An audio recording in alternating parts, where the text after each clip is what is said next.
მართლმადიდებლური სამყარო 12 უდიდეს დღესასწაულთა შორის ერთ-ერთ სფერისცვალების დღესასწაულს აღნიშნავს. სახარების მიხედვით ამ დღეს იესო ქრისტემ თაბორის მთაზე ფერი იცვალა თავისი სამი მოწაფის პეტრეს, იოანესა და იაკობის წინაშე. ყოველწლიურად თაბორის მთაზე მოწმენდილ მცაზეც კი უსათუოდ ჩნდება ღრუბელი და მთელი დღესასწაული მთას დახურებს. ცნობილია, რომ უფალს, რომელიც მთაზე ღვთაებრივი ნათლით გაბრწყინდა, თავს ღრუბელი დაადგა, რადგან ამ ნათელმა თვალი დაუბრუნა მოციქულებს. ჩვენთან ამ დღესასწაულს უკავშირდება ტრადიციაც, ტაძრებში იკურთხება ხილი და თაფლი. აღსანიშნავია, რომ დღესასწაული უფალ იესო ქრისტეს ამქვეყნიური ცხოვრების ერთ-ერთ ცნობილ ეპიზოდს უკავშირდება, როცა უფალმა თავის მოწაფეთაგან გამოირჩია პეტრე, იაკობი და იოანე და მათთან ერთად თაბორის მთაზე სალოცავად ავიდა. სანამ მაცხოვარი ლოცულობდა, დაღლილ მოწაფეებს ჩაეძინათ. გაღვიძებისას ნახეს, რომ იესო ქრისტემ ფერი იცვალა. ღრუბლიდან კი მოისმა ხმა ღვთისა: ესე არ ძე, ჩემი საყვარელი, რომელიმე სათნო ვიყავ, მაგისი ისმინეთ.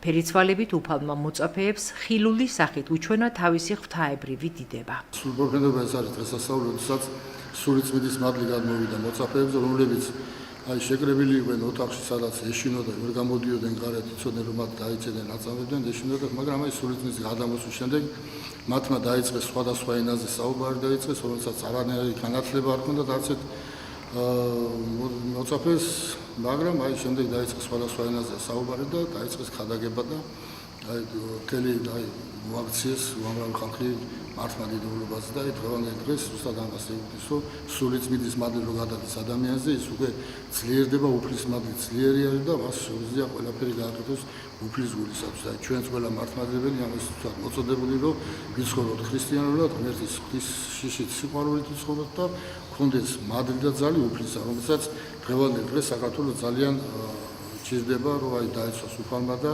მშვიდობა ქონოდეს, რადგან დღეს ხედავთ, რომ ძალიან დიდი განსაცდელები არის მსოფლიოში და ჩვენ გვინდა, რომ ღმერთმა დაეცვას მარტო ჩვენი ქვეყანა, მაგრამ მსოფლიოში მშვიდობა იყოს და ხალხი მშვიდობიანად ცხოვრობდეს და დღევანდელი დღის მადლის, სულიწმიდის მადლის ყველა განათლებული და გამართლებული ყოფილიყოს. ღმერთმა დააგლოცოთ და გილოცავთ და გილოცავთ კიდევ დღევანდელსაც. ჩვენთან არის ღმერთი. დღევანდელ დღეს ფერიცვალების დღესასწაულს ულოცავს ზესტაფონს და ზესტაფონლებს მთლიანად საქართველოს და ძალიან მინდა გულით, რომ ყველას უსასიკეთოდ ეცვალოს ფერი და ყოველთვის ქონოდეს შემწეობა უფლის, დედა მარიამ ღვთისმშობლის და ყველა წმინდანების. ბრავას დაესწარით.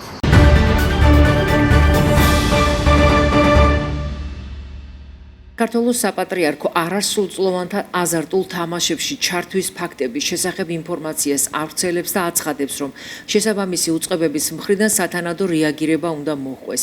საპატრიარქო განმარტავს, რომ არასრულწლოვანთა ნებისმიერი ფორმის წახალისება აზარტული თამაშებისკენ თავისი არსით, ერის წინაშე ჩადენილი დანაშაულია, ამიტომ საჭიროა ყველა შესაძლო ზომის მიღება, რათა ეს პროცესი შეჩერდეს და ასეთი შემთხვევები მომავალში სრულად გამოირიცხოს. საპატრიარქო მოუწოდებს სახელმწიფოს საკითხს მაქსიმალური ყურადღება დაუთმოს, შეისწავლოს მსგავსი ფაქტები და გამოიყენოს ყველა შესაბამისი სამართლებრივი და ადმინისტრაციული მექანიზმი მათ აღმოსაფხრელად. ბოლო პერიოდში საქართველოს სხვადასხვა ქალაქში არაერთი შემთხვევა გამოვლინდა, როდესაც საზოგადოებრივი თავშეყრის ადგილებში აზარტული თამაშების შემცვლელ ღონისძიებებში არასრულწლოვნები ერთვებიან. ერთ-ერთი ასეთი ფაქტი ტოტალიზატორმა ბეთლაიუმმა გამართა ქალაქ ზესტაფონში, რასაც ვფიქრობთ შესაბამისი უწყებების მხრიდან სათანადო რეაგირება უნდა მოჰყვეს. სოციალურ ქსელებში გავრცელებულ ვიდეოებში ჩანს, რომ აქტივობები ფართო აუდიტორიის წინაშე იმართება და მათში მონაწილეობის შესაძლებლობა ბავშვებსაც ეძლევათ. განსაკუთრებული შეშფოთების საფუძველს ქმნის ის გარემოება, რომ მოზარდების აზარტულ თამაშებში თუნდაც გართობის ფორმით ჩართვამ შესაძლოა ხელი შეუწყოს მათში გემბლინგისადმი ინტერესისა და შემდგომ თამაშ დამოკიდებულებისკენ მიდრეკილების ჩამოყალიბებას. მაშინ, როდესაც აზარტულ თამაშებზე დამოკიდებულება, მიჯაჭვულობა საზოგადოებისა და ქვეყნისთვის ერთ-ერთ სერიოზულ პრობლემად რჩება და ასეთი ადამიანების მდგომარეობიდან გამოსაყვანად ხშირად ხანგრძლივი და კომპლექსური მათ შორის სამედიცინო და ფსიქოლოგიური დახმარება ხდება საჭირო. აღნიშნულთან დაკავშირებით მოუწოდებთ სახელმწიფოს საკითხს მაქსიმალური ყურადღება დაუთმოს, შეისწავლოს მსგავსი ფაქტები და გამოიყენოს ყველა შესაბამისი სამართლებრივი და ადმინისტრაციული მექანიზმი მათ აღმოსაფხრელად. წერია საპატრიარქოს მიერ გავრცელებულ განცხადებაში.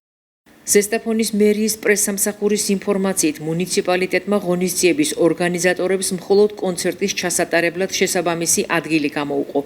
მათივე განმარტებით ღონისძიების ორგანიზებასა და სხვა საორგანიზაციო საკითხებში მერიას მონაწილეობა არ მიუღია და ორგანიზატორებთან სხვა სახის თანამშრომლობა არ ჰქონია.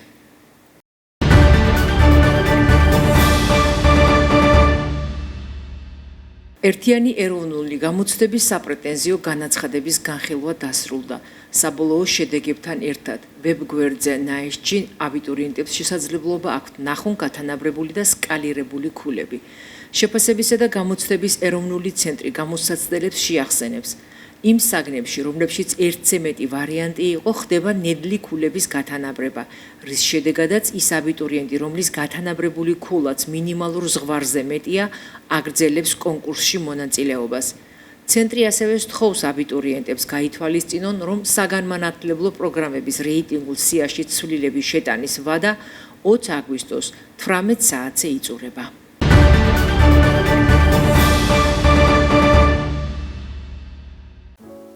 ბოჭოიცი ვენერა 100 წლის და 4 დღის და თავს როგორ გრძნობთ? საშუალოდ უკვე დამეტყო მოხუცებულობა ორი ჯოხი დავდივარ სადაც ბავშვობა გავატარე და იგი უფრო თავისუფლად ვიყავი აქა მოვედი ახლა ქალი არ იყო ბავშვი გასასვლელი იყო, სასწავლებელი იყო. ეს ვენახია, დიდი ვენახია აგერაკეთ, მოსავლელი იყო და აქაც ვიჯექი ვიყავი, აქ როდინაუში დავდიოდი მასებრად, იქიდან ავავიდოდი ვენახში დავიდოდი და ასე ვატარებდი ამ დროს. თანათანად. ვეღარც ვენახს მევერიე, ვენახით მომერია და კეგახმა. ესე იგი ეს აღარ მაწუხებს ახლა. ქევარს ჩემთვის. ქვეყნის მიწა ქია თავის გაშობილია ესე. საბალახოთ და ასე. შეგუებული ვარ ახლა. ახლა ვსივარ აი ვიქით ოთახში და აქედაც აღარ გამოვდივარ, აღარ მიყვარს რა. ამდენი ნაშრომია ვერ კიდევ ჩემხეს და არ მიმაგდა არ მომაკ ძალიან წუხარ. წიგნებთან ძალიან კარგად დამოკიდებულებაში ვარ. ესე იგი მე არ შემიძლია რომ არ დავიკითხო. საერთოდ ბავშვები მიყვარდა და ჩემ პირველი კლასის მასწავლებლებს მოვიჩერებოდი. მაშინ ჩამეთქონდა. მაშინ თქვი რომ უნდა გახვდე მასწავლებელი. მერეც მამყადა ექიმი მე და ბათუმში მუშაობდა. სტომატოლოგი იყო. და იქასა რო წევედი იმასთან. იქვე იყო პეცასალეველი. ისო დავამთავრე, მე დაუსწრებაზე შევედი. ბათუმში. დავამთავრე ინსტიტუტი. არ დადეგები რო დაიწყო. შევედი ჭრაკერის კურსებზე. იქავე ჩემი ძმის გვერდზე იყო ის კურსები. იქ კურსები დავამთავრე ხუთებზე.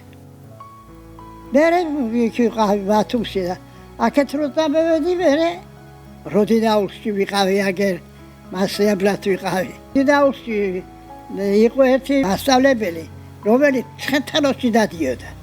მე ცხენთაროდან იქ დავდიოდი. მერე გავცვალეთ ადგილები და დავრჩით რაც. და ყველაზე მე აქაც ჩემბადარ ამბიჩი. პატარა შეებლობა აქ. იმის დამთავრება მინდა. და ეგ ჩამევიდოს მე მაგიგი პოლონეთში ერთად. უკრაინაში იყო საერთოდ. იქ ორი ქალი ყავს. ხო და ორი შვილი ყავს. ერთი ბიჭი ყავს და უნდა იმას ფიქრობს ამოსლას და ის იმის სრულდებოდა, ისინი ჩამევიდოდნენ. არაფერი არ მინდა. რას ვეტყვი და რას ურჩე. ვისწავლო. არ დაიძარო შრომა. გამოადგეს მე თავის თავს და სამშობლოს გამოადგეს.